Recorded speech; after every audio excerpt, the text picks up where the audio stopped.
from an ACL injury and possibly on track to start now week 1. The Kansas City Chiefs will look to bounce back this season after missing the playoffs for the first time in Mahomes' career last season. Free agent addition running back Kenneth Walker III will look to help a Chiefs team that finished 25th in the league in rushing yards a year ago. ESPN's Ben Solak ranked all 32 teams by watchability and excitement. He slotted Kansas City at 22nd due to not recording many explosive plays last year. Last season, the Chiefs allowed the 4th lowest percentage of explosive plays. They were 12-0 in one-score contests in 2024, including the playoffs. But remember, last year, they were only 1-9 in those such games.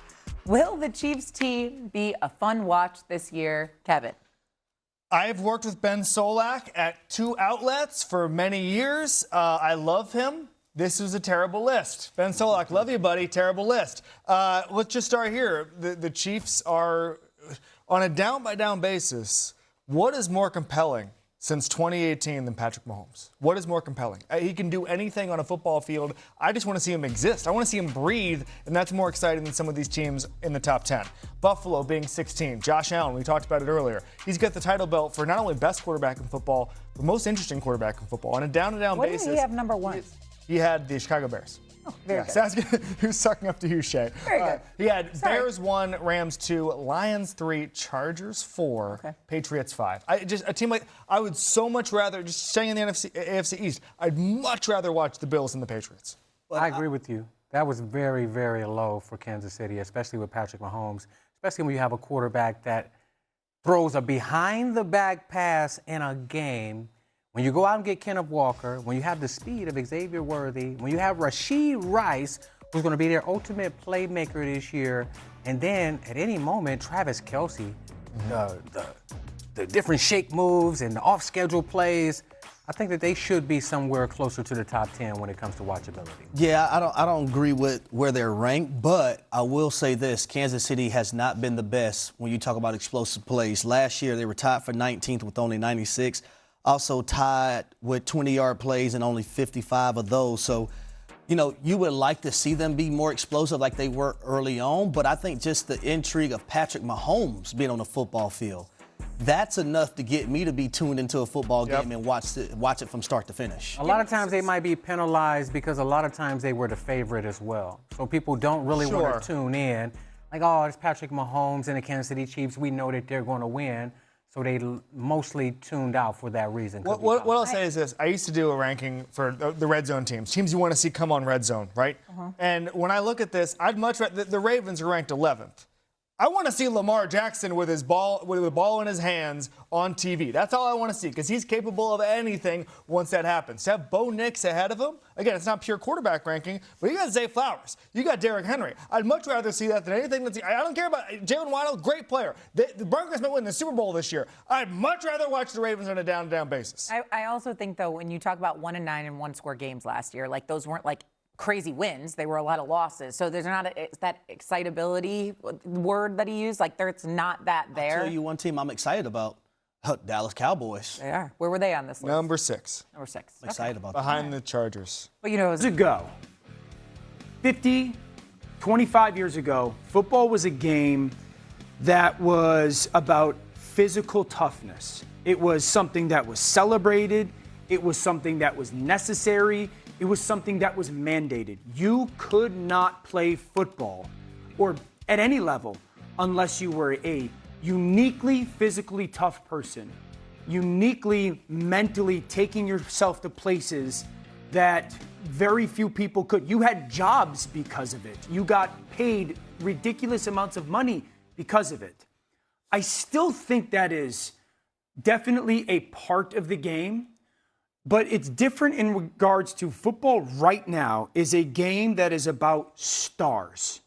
It is a game that is about eyeballs. It is a game that is about growth.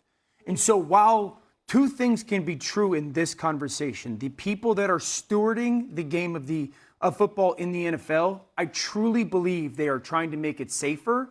I also can admit and say that the celebration of that physical toughness of 40 years ago is now a penalty. And it's more about making sure that the Malik Neighbors and the Joe Burrows and the Justin Jeffersons and the Saquon Barkleys, They're on the field. Well, you don't want to compromise the bottom line. And the bottom line are those star That players. wasn't the case 40, 50 years But ago here's as the much thing, as it Dio. is now. Well, times I have changed. was an They want to offensive player. and a lot of these I don't rules like have. it. You don't like it? Why No, not? because I think the physicality of the game is what made football what football is supposed to be. Sure. But is And there? this is coming from an offensive guy. But is there a way to make the game safer and not lose the physicality? Because the problem that we've run into when there have been rule emphases before. So I go back to 2018. Remember the body weight rule with roughing the passer and how subjective that was? Did I put all 280 pounds of my body or most of it onto a quarterback, or was it only half? Like, we couldn't uniformly rule that. The hip drop tackle, for example, seems one that's a lot more objective. There's a clear cut, you do it or you don't. Do you think that these rules itself will be able to make this a more clear-cut, uniform way to officiate the game without losing that physicality? So I would say this, it has to, and the players have to adapt, because if you don't adapt, you're going to lose a lot of your money, and you're going to be suspended games. And now, not only does that hurt you as an individual and hurt your family that you're feeding, it's now hurting your football team who is counting on you on Sundays, Mondays, Thursdays, whenever you're playing a game. He's the one to answer the question. Yeah, I tell you what, playing the game of football and playing safety, strong safety at a high level, I watch games now and I say, I can't believe that I did that. I can't believe. We were showing old clips of you. Absolutely. I months can't ago doing believe it. that I was able to tap in mentally and go to a dark space to where I didn't care about putting my mind and my body on the line, and I was just out there to seek and destroy. And I tell you one thing, when you change the rules and guys are constantly worried about hitting helmet to helmet or hurting another player, they're just going to start going low and taking out people's knees. Do you know what that does? Now you have ACLs and PCLs and all of these lower extremity issues. So I think, pick your poison. You're either going to go high and hit with the helmet, or you're going to go low and blow somebody's knee. And as an offensive player, you don't want that. I would rather him go high. Correct.